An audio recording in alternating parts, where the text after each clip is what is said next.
What's up guys, welcome back to the channel. So it's been just over 5 years since I've made a video just like this. This video is actually meant more for beginners, maybe parents that are looking for a brand new bike for their kid, or maybe for yourself and you just want to get into BMX, or maybe you're more of an intermediate and you want to take that next step. So I'll show you everything that you need to look for when you're looking for a new bike. I'm only going to be talking about specifically stock bikes, so bikes that are complete, that have everything you need to get going. I also want you guys to know that this is just my opinion, and I will throw as much information at you guys as I possibly can so you can make the best decision for yourself. Now, understand that the best bike that you can get for yourself is the one that you can afford. If you can't afford a $1,000 bike, that's okay. If you can't afford a $300 bike, I probably would recommend getting a used one. Whatever you do, just don't buy something from Walmart for your kid. If you want to encourage them to truly get into BMX, get them a proper bike and get them a bike from a local bike shop. Support your local bike shop. If you can't find one, then look online for other places like Dance Comp or Empire BMX, somewhere that specializes in BMX bikes before you have to settle for Amazon or some big retailer like that. But if that's the only option you have, then go for that. Ultimately, I just want you to get into a bike and the bike that's right for you. So in this video, you'll hear a lot the terminology chromoly. Chromoly is a type of material that is made in BMX frames. A lot of times you'll also hear high tensile steel. I had to pronounce that a specific way because I got a lot of crap the last time I made this video. High tensile steel. The difference between both steels is that chromoly tends to be a little more flexible. So when you're doing really hard things, it won't crack, right? High tensile steel is a little more brittle. And because of that, they tend to also use a little more material in the frames or parts of the bikes, the forks, and they tend to be a little bit heavier. Both are actually just as strong as one another, but aftermarket frames, so if you buy just a frame by itself, they're always going to be chromoly. It's just a better material for frames, for bars, for forks, all of that. So I will do the best I can when mentioning all of this. I'm only going to be mentioning what to look for, right? So at the end of this video, I'll bring up a couple examples of bikes, what I think are really great bikes in specific price ranges, and then we'll go from there. All right, the first thing that you want to look for when buying a bike is the size, right? Every single bike will come in a different size frame, but also when you go 20-inch, for example, there will be a difference in tube size. So in the description below, there's a really great link that I put up for Dance Comp. Dance Comp has a really great chart for how to buy a bike based on the rider's height, and it'll correlate to the size of the frame that you need to buy for that rider. So that is the first thing you want to look for, right? Let's say the person is under 4 feet, say 4.5 feet, then you probably want to go 15, 16-inch bike. If a person's already right around 5 feet tall, then they're probably ready for a full-size 20-inch. But when you get to this point, you have to look for the top tube length, right? Because this is technically a 20-inch frame, but because I'm 6'3", this is actually 21, but it's considered a 20-inch bike. That is the first thing you want to look for when you're looking for a bike. How tall is the person? And then figure out how big the frame needs to be for that person. Every single complete bike that you look for will have every single one of these dimensions that I'll be mentioning in this video. So that is the first place that I would look, is go to the Dance Comp website, look at the chart, figure out how tall your person is, and then go from there. Don't be afraid to buy a bike that is exactly the height for the person right now. If the person is 4 feet tall and you get them a 20-inch bike, they're not gonna learn anything. It's too big for them. They're not gonna learn how to bunny hop. They're not gonna learn how to do any type of rotation, so 180s or 360s. They're just gonna have a harder time doing it. If you want them to take it seriously, get them the right bike for the right height. So like I said earlier, a lot of times on complete bikes, if you go under the $500 range, most likely the frame won't be full chromoly. Usually it'll be just the front triangle, so the top tube, the down tube, and the head tube. If you can get a bike that has all that, that's probably a good bike to get started. Bikes over $500, typically $500-600, it will be full chromoly. That includes the rear triangle, you name it, everything will be, so that bike will be a lot better, and a bike that will allow that rider to grow into, right? So if they're tall enough to ride a bike, that is, a full 20-inch, and you get them a bike that's around the $600 price range, most likely the frame will handle that rider, and it's just other things around it that they most likely will grow out of, right? So maybe the bars are not as good, or maybe the bars are not as tall as what they want it to be, and maybe the forks offset is a little bit different. They want to try something different. Maybe the wheels are cassette and they want to go free coaster, right?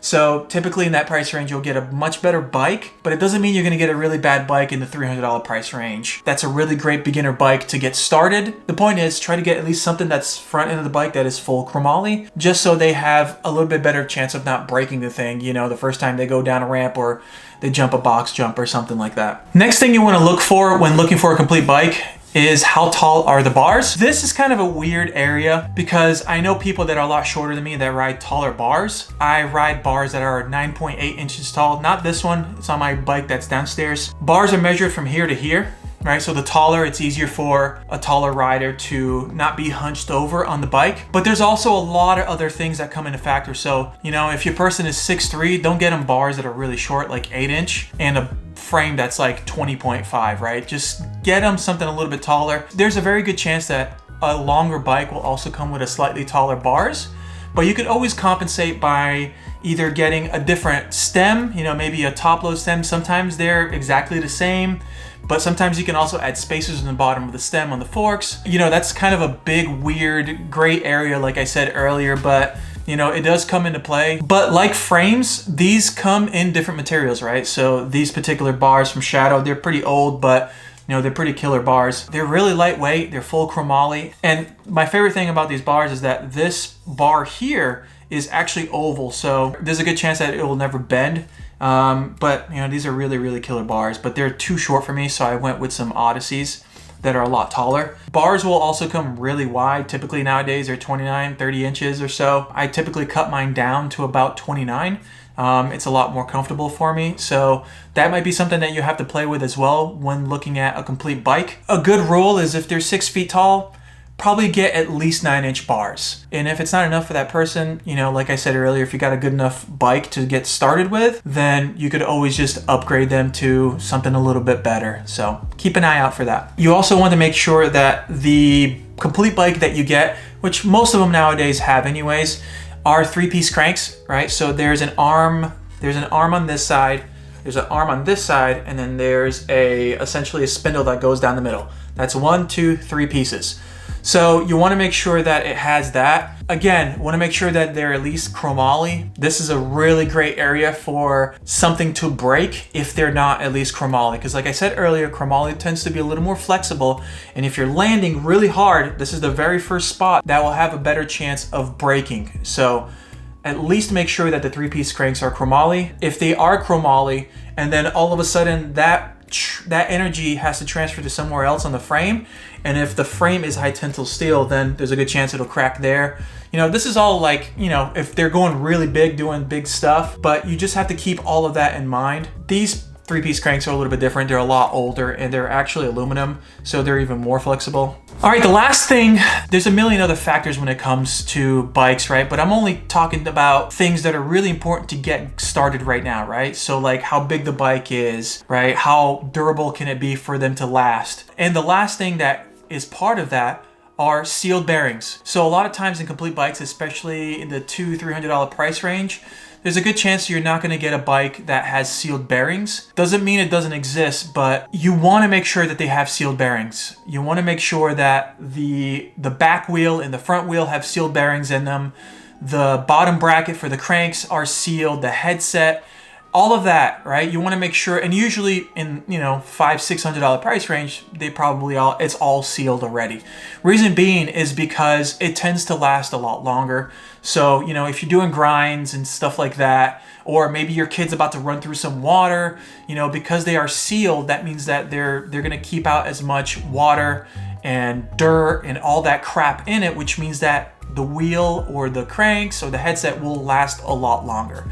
Sealed means that there's a seal, like a rubber seal that seals the grease with the bearings, all that together inside of wherever it happens to be, so the wheels or whatever. So it will say that in the description for whatever bike that you're looking at. Just get sealed bearings as much as you can that you can afford, so the bike lasts a lot longer. All right, so let's look at a couple bikes. I promised you guys in the beginning of the video that I will show you a couple examples. That way you can kind of make your best judgment. If you go to any of these other bike sites, you're gonna get a pretty decent bike. It just depends on how much you want to spend. So for example, right here, the Fit Misfit comes in a bunch of different sizes, right? You got a 12-inch, 14, 16, 18.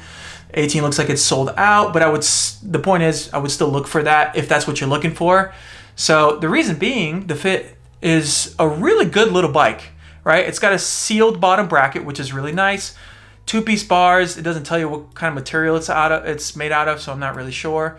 The steer tube on the forks, which is this part here before it attaches to the wheels, are chromoly, which is decent.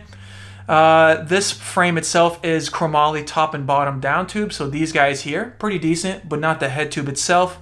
Again, not a big deal, especially for a younger rider that tends to be a lot lighter. Probably not going to break a bike like this unless they're going freaking out of control. Everything else is pretty decent on this little bike, man. Like, it's got a sealed rear hub, which is really nice. The front isn't, so you kind of have to be careful a little bit with that. But the back one is really important, especially, if they're doing things right, they're going to be landing on the back wheel anyways. So that should help. Another great bike is the Haro Boulevard. This is the 2021 model. For some reason, they still have it. This is a really great price, right? Just because it's a couple years old doesn't mean it's a bike that is out of date. It's not really out of date, right? It's, I guess they just had a hard time selling it. I used to own Haro. I had a few of them way back in the day in the late 90s. And I love the brand. There's a couple really great riders that I like that ride their stuff right now. The really great thing about this bike right now, if you can snag it on Dance Comp, is that it's $299 and the frame is a tri-moly, which I assume that means it's probably the front triangle is chromoly, but the back isn't. Let's see, sealed headset, chromoly bars, 9-inch. So this is a really good bike for, does it tell me how big the frame is? 20.75 and 9-inch. Yeah, it's a great bike for somebody that's around, I'd say 5'6". Solid bike for that. Bottom bracket, like I said, bottom bracket is, sealed, sealed bearings in the front and the back. This is an awesome bike, man. Like, I have no complaints about this. For $299, if you can get this right now, hopefully it's on sale, but if you can find one of these somewhere else, hard to beat for $299. If you want to go something a little bit more expensive, Colt has a Gateway bike. This is the new one for next year. This one has a chromoly front triangle as well. It's got some pretty interesting tires. I know this was the trend for a little while. I don't know if people still rock this kind of tire, but this is pretty decent. Sealed front and rear wheels, heat-treated chromoly cranks, which is really nice. That should last a long time. Bottom bracket is sealed as well. Yeah, I mean, this is a solid. Oh yeah, these are the Colt Vans tires. So I think these are like the Vans logos, but it makes it look like a camo or something like that. But kind of a cool bike. If they want something kind of unique and interesting, it should come in a bunch of different colors. If they want something a little bit more, low key, so you can get the black or even the raw, which is kind of dope. One of my favorite complete bikes that exists is the Sunday EX.